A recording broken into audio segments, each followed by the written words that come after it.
찬양대 들으면서 계속 기도했습니다. 부활하신 예수님 회복시켜 주십시오. 우리 꿈나무 교회가 개척했을 때 2년 만에 반주자가 세워졌고, 우리는 반주자가 보통 5명 있었습니다. 계속 하루아침에 반주자가 없어지더라고요. 하루아침에 그냥 한 2, 3개월 만에 뭐 유학 2명 가고 또 뭐 시집 가고 뭐 이러면서 싹 없어지더라고요. 그래서 반주자가 계속 또 생기다가 저희는 반주자와 지휘자가 없었던 적이 없습니다. 올해 들어서 처음입니다. 우리 교회가 개척되고, 그러니까 내가 볼 때는 15년 만에 처음으로 반주자가 없는 것 같아요. 그래서 기도했습니다. 하나님, 세상 사람들도 밝기 전이 제일 어둡다 하는데 반주자가 없다는 것은 세계 최고의 반주자가 올 줄 믿습니다. 그렇게 기도했습니다. 성가대가 우리는 보통 30명이었었거든요. 네. 그런데 성가대가 이렇게 또 줄어들었고, 성도가 완전히 한 3분의 2는 없어진 것 같아요. 그러나 완벽하게 회복될 줄 믿습니다. 이사를 하고 또 코로나가 오고 이것이 겹치면서 마귀는 우리 교회를 깼다고 굉장히 좋아할 겁니다. 그러나 우리는 절대로 부활의 주님께서 부활의 축복을 누리게 될 것입니다. 여러분 주보를 보시면요, 제가 주보에다가 써놨어요. 그래서 오늘 추수감사주일인데 추수감사주일 설교를 전 세계 교회가 하기 때문에 나는 아니다. 그래서 추수감사절의 유래를 제가 주보에다가 기록해 놨으니까 그걸 보시고요.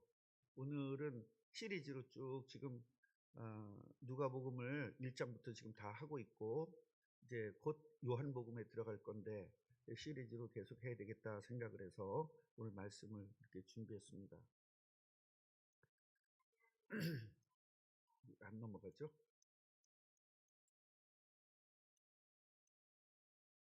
내가 안 보냈나? 안 보냈나 봐? 참 이런 경우도 다 있습니다. 예수님이 부활하신 이유입니다. 여러분, 부활이라는 것은 죽었다가 살아났다는 말이잖아요. 죽었던 사람이 살아난 게 부활이잖아요. 그런데 이것은 보통 단순하게 죽었다가 살아난 말이 아닙니다.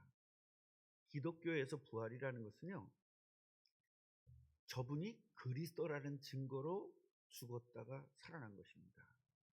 우리 성경은요, 구약 성경이 있고 신약 성경이 있습니다. 그래서 구약 성경은 39권을 하나로 묶은 것이고요, 신약 성경은 27권의 책을 한 군데로 묶은 겁니다. 그래서 우리 지금 가지고 있는 성경은 66권의 책을 한 군데로 모은 것이 지금 우리 성경책이에요. 그래서 어떤 사람들은 성경책이 한 권짜리인 줄 알더라고요. 이게 66권짜리를 한 대로 묶은 겁니다. 그런데요, 그 구약 성경에 보면요, 구약 성경 39권이 뭐를 이야기하는 거냐면 그리스도를 이야기하는 겁니다. 같이 해보세요. 그리스도. 다시 말하면 그리스도가 이 땅에 와야만 해야 될 당위성을 설명하고 있어요. 그 창세기 1장부터 3장까지 이야기입니다. 그리고 창세기 4장부터 그리스도가 오시기 전에는 그 그리스도를 어떻게 누릴 것이냐, 그걸 써놓은 것이고요. 그리고 모든 선지자, 시편 전부 다 이쪽의 책들은 그리스도가 오시면 어떻게 우리가 알아봐야 될 것이냐. 그리스도는 하나님이시거든요. 하나님이 사람의 몸을 입고 오시기 때문에 사람하고 똑같이 생겼단 말이에요. 그런데 어떻게 그리스도를 알아볼 거냐 이 말이에요. 네. 이게 전라도 말로 환장하겠네잖아요. 어떻게 하겠어요? 그리스도를 믿어야 우리가 구원을 받는데 그리스도를 알아봐야 될 거 아닙니까? 나 그리스도 이렇게 써 있는 것도 아니고, 얼굴에다가 그리스도가 오시면 얼굴이 새빨갈 거다 이렇게 된 것도 아니고, 사람하고 똑같은데 뭐 문헌에 의하면 되게 못생겼다라는 말이 있는데 난 그것 때문에 항상 내가 삶의 기쁨을 느끼고 살아요. 바울도 못생기고 예수님도 못생겼다는 그 말 때문에 내가 살아요.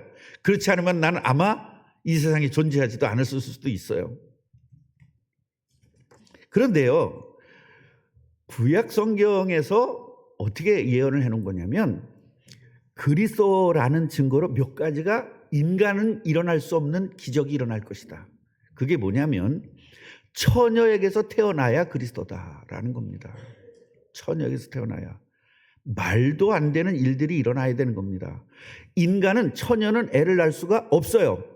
사람이 나오기 위해서는 정자와 난자가 정확하게 만나야만 인간이 탄생될 수 있는 겁니다. 그런데 여자 혼자서 애를 낳는다는 겁니다. 그래야만 그리스도라는 거예요. 남자와 여자가 결혼해서 애를 낳으면 그건 그리스도가 아니라는 겁니다.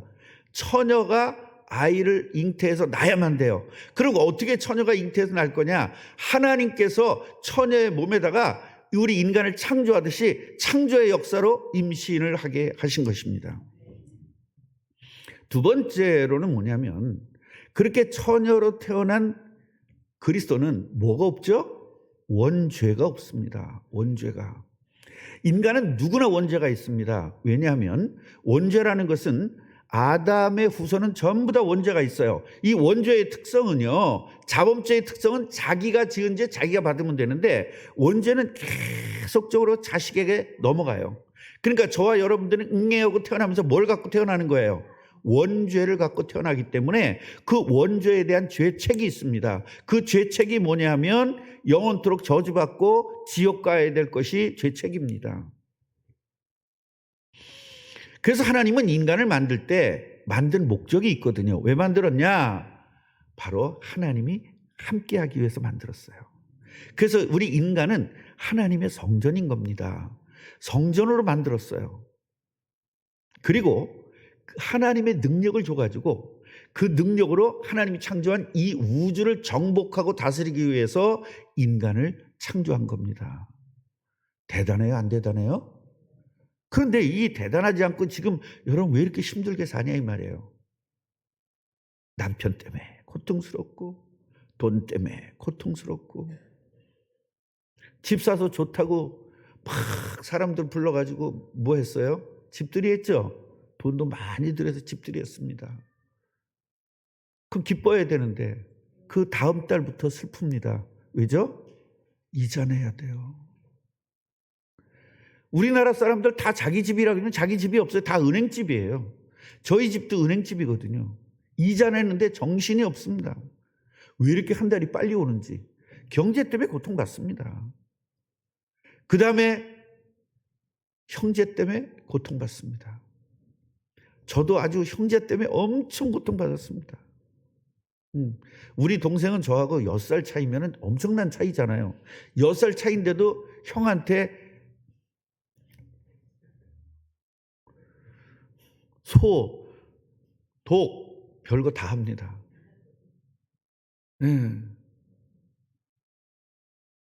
우리 아내도 형수 이 WS야 해가면서 막 이렇게 욕을 하고 그런 동생이 있어요.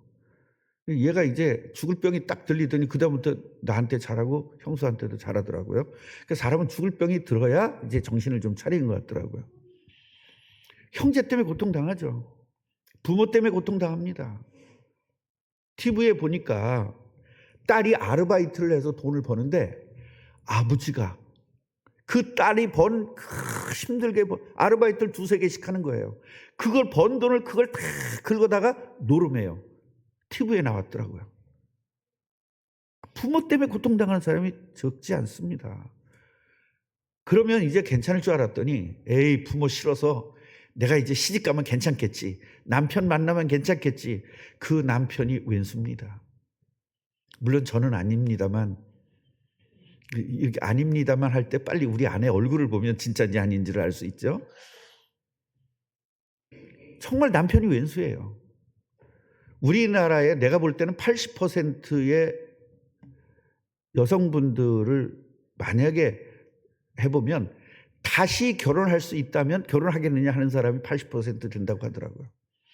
저는 상담 전문가이기 때문에 상담을 많이 해보니까 이제 이혼하기 전에 상담하는 분들을 이혼해보면 어쩌면 그렇게 근데 상담하러 오신 분 자기는 0.1도 잘못이 없어. 다 상대편 잘못이야. 남자가 상담 오면 100% 여자 잘못이고 여자분이 상담 오면 100% 남자가 잘못이야. 그런 문제들이 부부간의 문제가 너무 심각한 거죠. 그래서 이제 남편은 바라볼 수 없다. 이제 아들이나 바라보자, 자식이나 바라보자. 그래서 자식을 낳습니다. 자식을 낳는데 얼마나 기쁜지 모릅니다. 자기 정말 생명을 걸만치 아프고 낳는데 너무 기쁘죠. 그 한 생명이 탄생했다는 게 너무나 기뻐요. 그래서 이 아이만 바라보고 살아야지 했는데 7살 되자부터 그냥 아이들은 말을 안 듣기 시작합니다. 그래서 미운 7살이죠. 얘가 딱 옛날에는 20살 되면 애인 생기면 부모를 버렸는데 요새는 중학교 되면 여자친구 생기면서 부모하고는 상관없어집니다. 문 쾅 닫고 들어가서 부모하고는 대화도 안 하고 쪼잘쪼잘 전화도 쪼잘쪼잘 됩니다. 우리 꿈나무 교회에는 그런 애들이 30명이 있었잖아요. 그런 애들 다 모아다가 제가 키웠던 거 아닙니까? 그런데요, 그러고 나서 그 아이들이 부모의 속을 그렇게 썩입니다. 그런데 이제 또 문제가 뭐냐? 돈 문제가 옵니다. 예. 아무리 벌어도 모자라요. 아무리 안 써도 모자라요. 참 돈이라는 건요, 써도 모자라고 안 써도 모자라는데 안 쓰고 모자라는 사람 날 이해를 못하겠어. 그럴 땐요, 쓰면서 모자라세요. 아니 안 써도 모자라고 써도 모자란데 왜 안 써요? 써야지. 그래서 저는요 무조건 씁니다. 돈 생기면 5만 원 생기잖아요, 바로 써버립니다. 10만 원 생겨요, 바로 써버립니다. 왜냐? 있어봤자 없으니까요. 돈 10만 원 있어봤자 없는 거거든요. 제가 가만히 생각해 보니까 이 사역을 하는데요, 한 달에 한 200만 원 정도가 사역비가 들어갑니다. 그 사역을 하는데 200만 원 정도 사역이 들어가는데 이게 전부 다 저를 이제 돕는 분들이 도와서 이 사역을 하고 있어요. 돈 문제가 심각하죠. 그래서 너무 힘들어. 교회 다니면 괜찮더라. 또 옆에 있는 아줌마가 얘기합니다. 예수 믿어. 예수 믿으면 행복하단께. 오랑캐 교회. 그래서 왔어. 오랑캐 그래서 왔는데 오랑캐야. 교회가 얼마나 힘들게 하는지 몰라요. 교회 다니는 게 보통 문제가 아닙니다. 목사는 헌금하라고 악을 쓰지. 감리교는 속회나오라고 악 쓰지. 나는 그냥 교회 조용히 다니고 싶은데 또 구역예배 나오라고 악을 쓰지. 여전도에 나오라고 악 쓰지. 보통 문제가 아닙니다. 그래서 교회 다니다가 시험 들어서 안 다니는 사람 되게 많습니다. 그러니까 뭐든지 행복할 수가 없는 거다, 어디든지. 그래서 이렇게 하면 행복하겠다. 그래가지고 결단한 것이 자살입니다. 그래서 자살률이 점점 높아지는 거예요. 여러분, 왜 이런 인생이 됐어요? 하나님은 너무나 인간을 행복하게 창조했는데 왜 이런 인간이 되었느냐 이 말이에요. 그게 바로 창세기 3장 1절부터 6절에 정확하게 기록되어 있습니다. 인간이 마귀에게 속아서요, 원죄를 짓습니다. 그 원죄 때문에 저주를 받아서 이 고통스러운 겁니다. 그럼 어떻게 하면 해결될까요? 원죄가 해결되면 되겠죠. 그 원죄를 우리 스스로는 해결할 수가 없습니다. 우리 스스로 해결할 수 없기 때문에 하나님께서 해결하는 방법을 줬는데 그 방법이 그리스도입니다. 같이 해보세요. 그리스도. 그 그리스도를 약속한 것이, 최초로 약속한 것이 창세기 3장 15절인데 여자의 후손으로 온다, 그거예요. 후손은 전부 다 남자의 후손이잖아요. 그 여자의 후손으로 오신 그 그리스도를 너희들이 마음의 주인으로만 모시면 너희들은 하나님의 자녀가 되고 너희들은 모든 죄와 저주에서 해방된다. 이거 알려줬습니다. 그 사람들이 다 예수를 그리스도로 믿고 영접하는 겁니다. 그러니까 우리가 믿는다 그 얘기는, 예수 믿는다 그 얘기는 교회 다닌다 그 얘기가 아니에요. 헌금한다 그 얘기가 아니에요. 예배한다 그 얘기가 아닙니다. 내가 예수 믿는다는 건 뭐야? 예수라는 이름을 가진 분이, 하나님이 그 약속하신 내 인생을 바꾸는 그리스도라고 믿는 거예요. 같이 해보세요. 예수가 그리스도다. 예수는 그리스도다. 그래서 초창기에 초대교회가 사람들에게 전도할 때는 예수가 그리스도임을 말하니, 예수는 그리스도라 증거하니, 전부 다 예수가 그리스도라고 말한 겁니다. 왜냐? 이 사람들은 그리스도가 뭔지를 알고 있었기 때문에. 근데 대한민국 사람들은 그리스도가 뭔지를 모르잖아요. 그래서 먼저 그리스도부터 설명해야 돼요. 그리스도를 설명하니까 인간이 고통받는 이유를 알아야 되죠. 대부분 이유를 다른 데서 되잖아요. 남편 잘 만나서, 부모 잘못 만나서. 그거 어떻게 할 건데? 부모 잘 만났으면 어떻게 해야 돼요? 부모 속에 들어갔다가 나와야 돼요? 방법이 없습니다, 여러분. 남편 잘 만났다고요? 그럼 이혼하고 다시 만난다고요? 여러분, 고양이 피해서 도망갔더니 호랑이 만납니다. 이놈의 인간이 너무 지겨워가지고 이혼을 하고 다른 인간을 만나는데 그놈은 더한 놈을 만나. 그게 왜 그러냐? 내가 저주받은 문제 때문에 그래요. 그래서 내가 해결돼야 돼요. 내가 해결되는 방법이 그리스도입니다. 근데 누가 그리스도냐 이 말이에요. 그래서 예수라는 사람이 그리스도라는 겁니다. 같이 해보세요. 예수라는 분이 그리스도다. 그래서 그 그리스도이신 예수님을 마음의 주인으로 모시는데, 그 마음의 주인으로 모시는 순간부터 하나님이 나와 함께 해주고, 하나님이 함께 하니까 내가 누구의 능력이 생기죠? 하나님의 능력이 생기는 겁니다. 그 능력을 가지고 사는 거예요. 그러면 이 세상에는 굉장히 괴로운 일들, 어려운 일들이 많지만 하나님의 능력이 있기 때문에 그 어려운 일들, 괴로운 일들을 다 무너뜨리고 승리하는 것입니다. 아멘. 이게 사는 방법이에요. 그래서 어떤 분들은 잠을 못 자는 문제 때문에 고통당하고, 어떤 분들은 노이로 때문에 고통당하고, 어떤 분들은 불안, 초조, 걱정, 근심 때문에 엄청 고통당하고 삽니다. 그런데요, 예수 믿는 순간 걱정거리가 걱정이 안 돼요. 왜요? 걱정보다 더 센 예수의 능력이 있기 때문입니다. 같이 해보세요. 더 센 예수. 그게 그리스도입니다. 그 그리스도를 영접하는 순간 더 센 그리스도가 나의 주인이 되니까 나한테 어떤 문제가 와도 그게 문제가 안 되는 겁니다. 제가 개척을 하고 2년 동안 거의 굶었습니다. 여러분, 지금 생으로 굶어보라 그러세요. 환장하지. 미칠 것 같습니다. 여러분, 한 일주일 동안 한 3끼 정도만 먹어보세요. 아예 안 먹으면 일주일 금식기도 할 텐데 중간에 한 번씩 먹으면 더 미쳐요. 그때 저는 배고프지만 이것을 고통스럽게 느끼질 않고 살았어요. 왜냐하면 이 배고픔보다 더 센 하나님의 사랑이 나를 꽉 감싸고 있기 때문에. 여러분, 진짜 사랑받을 때는요, 안 먹어도 괜찮아요. 안 먹어도. 정말 사랑만 먹고 살 수도 있어요. 근데 그 사랑하는 사람이 밥도 줘요. 먹을 것도 줘요. 목걸이도 줘요. 사랑만 하면 다 됩니다. 그런데 우리는 하나님이 우리를 사랑하는 거예요. 하나님이 우주의 주인이기 때문에 이 우주의 모든 것을 주실 수 있는 분이 하나님이십니다. 자, 우리 예수님은요, 그래서 그리스도라는 증거로 처녀의 몸에서 태어나야 된다. 그리고 십자가에서 죽어야 된다. 왜 십자가에서 죽어야 되느냐? 바로 우리들은 죄인이에요. 이 죄를 해결하기 위해서는요, 속죄라는 것을 합니다. 그 속죄가 뭐냐면 내 대신 다른 사람이 죄를 짊어지는 겁니다. 우리나라에도 이런 제도가 있었죠. 가진 거는 힘밖에 없고 가진 거란 건강밖에 없어. 근데 돈은 없어. 근데 이 사람은 가진 거란 건 돈밖에 없어. 건강하질 않아. 죄를 졌어. 곤장 100대를 맞아야 돼. 그래서 곤장 100대를 맞는 사람을 구합니다.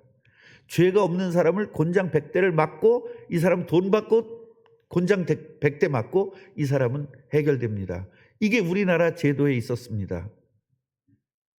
그래서 이게 속죄라고 해요. 그래서 이 성경을 한국말로 번역을 할 때 속죄라는 말을 쓴 거예요. 우리가 죽어야 되고 우리가 고통받아야 되는데 그걸 예수님이 대신 죽고 예수님이 대신 고통을 받고 우리를 살려준 겁니다. 이게 속죄거든요. 이 제도를 하나님이 주신 거예요. 감사해요? 안 감사해요? 여러분, 제가 강화 사람이거든요. 강화말로 감사해요, 그게 뭔지 아세요? 감사합니까? 그게 뭔지 아세요? 강화말로 감사할게야 이거예요. 그 우리 권사님하고 저는 잘 통하죠. 강화 사람이라. 권사님 감사할게야? 감사이디야. 이게 감사합니다. 그건 감사이디야. 예. 식사하셨습니까? 아주 식사하셨습니까? 뭔지예요? 진잡서 식기야? 이겁니다. 밥 먹었냐? 이거는 밥 먹었냐는 뭐죠? 보통 사람한테 밥 먹어 식기야? 이렇게 얘기를 해요. 어른한테는 진지잡수셔 식기야? 이렇게 얘기를 합니다. 그래서 제가 처음에 직장을 가가지고 용산전화국에 처음에 직장을 딱 갔는데 19살 때 그래가지고 진지잡수셔 식기야? 그랬는데 이 새끼야 그랬다고 그냥 아구창이 올라오는 거예요. 이 새끼 저 새끼 했다고. 이게 강화한 말로 그렇거든요. 여러분 은혜 받아실게야? 받아시다 이렇게 하는 거예요. 그도 받아시다 이러면 안 되고 받아시다 이렇게 해야 돼. 받아시다 이렇게 받아시다 이렇게 해야 돼요. 다시 한번 해볼까요? 강화말로 은혜 받으셨을게야? 받아시다 이렇게 하면 돼요.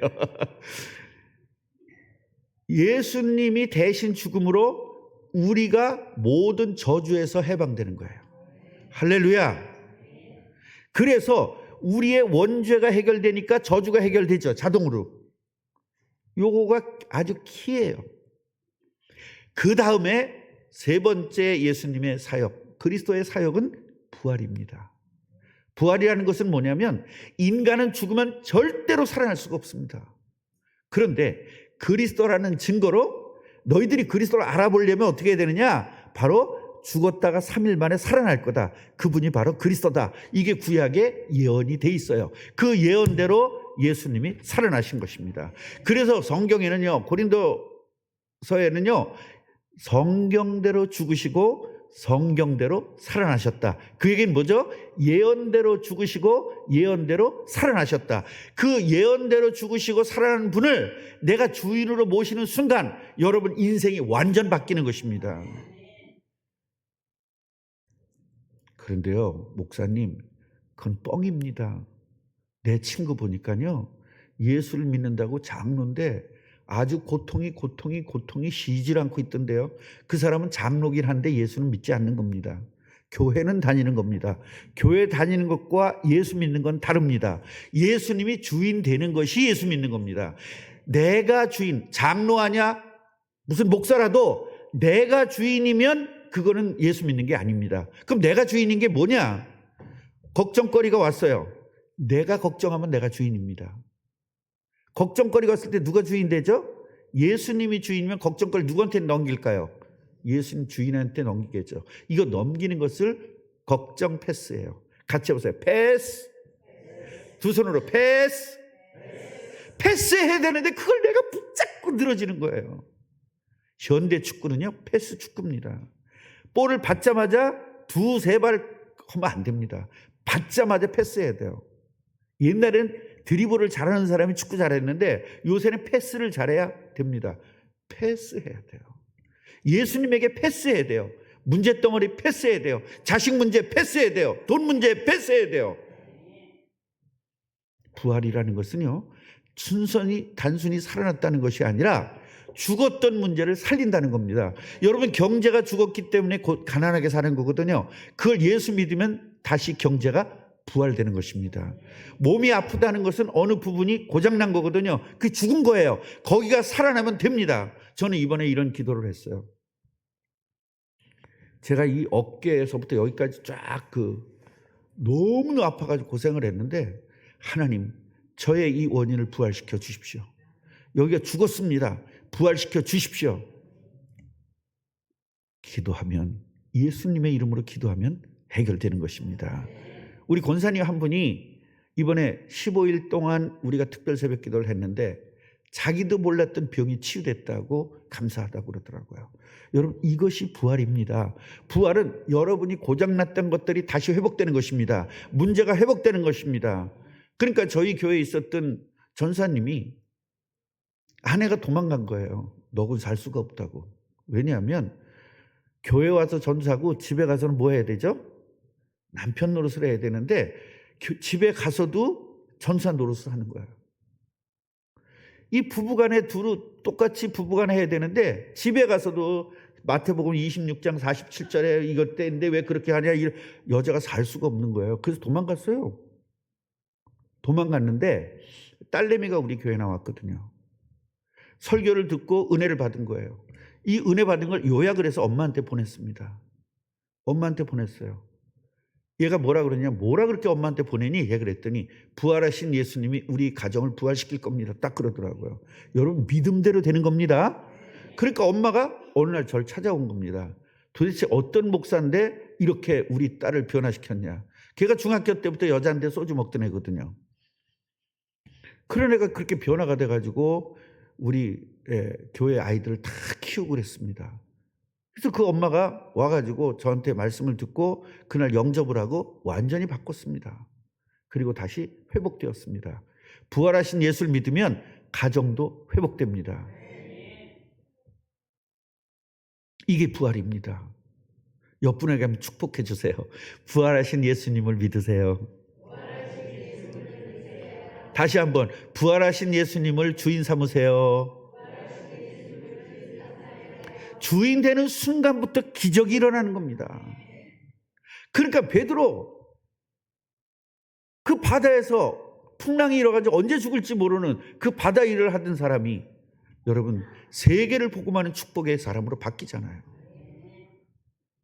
제가 군대 영창도 가고 쌈질하던 제가 이렇게 부활하니까, 예수님을 믿고 부활하니까 세계적인 목사가 됐지 않습니까? 얼마나 감사합니까? 제가 50개국까지 세다가 말았어요. 한 70개국은 다니면서 제가 선교한 것 같습니다. 뭐 하던 사람이 완전 이상한 애가 귀신 때문에 시달리고 병 때문에 시달리던 제가 몸무게가 결혼할 때 53kg였어요. 어떤 사람은 그러더라고요. 마누라 잘 만나서 마누라가 잘해줘서. 아니에요. 귀신이 떠나고 영적 문제 해결되니까 편안하니까 살이 찌는 거예요. 지금 너무 쪄서 문제예요. 부활하신 예수님을 오늘 주인 삼으시기를 바랍니다. 부활하신 주님을, 예수님을 내 마음속에 주인으로 모시기 바랍니다. 걱정거리를 예수님에게 던져버리는 축복을 누리시기 바랍니다. 괴로움을 예수님에게 던져버리는 축복을 누리시기 바랍니다. 그럼 여러분 편한 겁니다. 문제는 그대로 있는데 마음은 편해요. 문제는 그대로 있는데 기뻐요. 그 문제 때문에 기쁘질 못했거든요. 문제만 바라보면 죽을 것 같아요. 문제만 바라보면 미칠 것 같아요. 그런데 예수를 믿는 순간 그 문제가 있어도 상관이 없고 예수님이 주인이 되면서 평안함과 행복이 있어요. 그래서 예수 믿는 것은 평안과 행복입니다. 행복해요. 문제는 잔뜩 있는데 행복해요. 옛날에는 문제가 잔뜩 있었으면 죽어버릴 것 같았거든요. 바뀌는 겁니다. 이 예수 한번 믿어보시지 않겠습니까? 제가 기도하겠습니다. 하나님, 부활하신 예수님이 우리들의 주인이 된다면 우리들은 모든 면에서 부활할 것입니다. 걱정거리에서 부활될 것이고, 염려거리에서 부활될 것이고, 병든 곳에서 부활될 것이고, 고통에서 부활될 것이며, 저주에서 부활될 것이고, 가난에서 부활될 것입니다. 아버지, 이 부활하신 예수님을 오늘 내 마음의 문을 열고 내 마음속에 주인으로 모셔드립니다. 지금 제 마음속에 오셔서 저와 영원토록 함께 하시고 세상 사람들이 보지 못하는 참 평안과 참 행복을 누리게 하옵소서. 예수 그리스도 이름으로 기도하옵나이다. 아멘.